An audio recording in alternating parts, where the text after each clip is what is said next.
Sanjay TV பார்வையாளர்கள் அனைவருக்கும் வணக்கம். இன்றைய வீடியோவில் நாம் பார்ப்பது கசகசா. ஒரு சிறந்த நறுமணமூட்டி வாசனை பொருள்.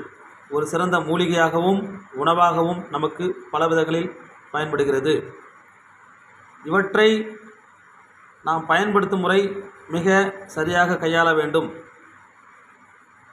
நீரில் சற்று சுத்தம் செய்துவிட்டு பிறகு காய வைத்து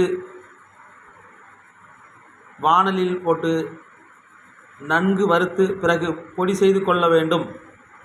பொடி செய்த அந்த கசகசா பவுடரை பாலில் கலந்து சாப்பிடலாம், அல்லது தேன் இவைகளில் கலந்து சாப்பிட்டு வரலாம், அல்லது நெய்யில் கலந்தும் சாப்பிட்டு வரலாம். இப்படி சாப்பிட்டு வரும்போது உடலுக்கு அதிகப்படியான நோய் எதிர்ப்பு சக்தியை கொடுக்கிறது. கண் தொடர்பான பிரச்சனைகளை சரி செய்கிறது. வைட்டமின் ஏ சத்து மற்றும் வைட்டமின் சி சத்து நிரம்ப உள்ளது. மலச்சிக்கல் பிரச்சனையை சரி செய்கிறது. ஆண்களுக்கு குறிப்பாக மலட்டுத்தன்மையை நீக்குகிறது. விந்தணு உற்பத்தியை சரி செய்கிறது. விந்தணு உற்பத்தி செய்கிறது. மேலும் வயிறு எரிச்சல், குடல் புண், ஆசனவாய் எரிச்சல் போன்றவைகளை சரி செய்கிறது. மலச்சிக்கல் பிரச்சனை இல்லாமல் பார்த்து கொள்கிறது. தாய்மார்களுக்கு தாய்ப்பால் சுரப்பு உற்பத்தி அதிகப்படுத்துகிறது. குறிப்பாக அஜீரண கோளாறுகளை சரி செய்கிறது. மேலும் இரத்த சோகை நோய் வராமல் பாதுகாத்து கொள்கிறது.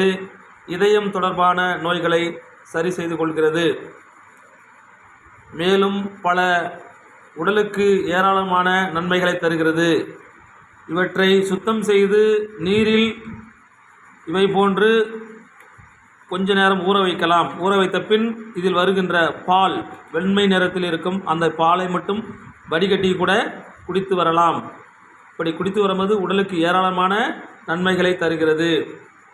தேவைக்கேற்ப சிறிது இனிப்பு நாட்டு வெல்லம் அல்லது நாட்டு சர்க்கரையை கலந்து உண்ணலாம்.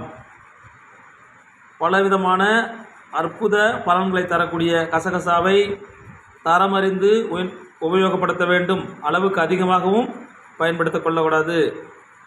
மேலும் பல அரிய தகவல்களை தெரிந்து கொள்ள நமது சஞ்சய் டிவி சேனலை சப்ஸ்கிரைப் பண்ணுங்கள். நன்றி, வணக்கம்.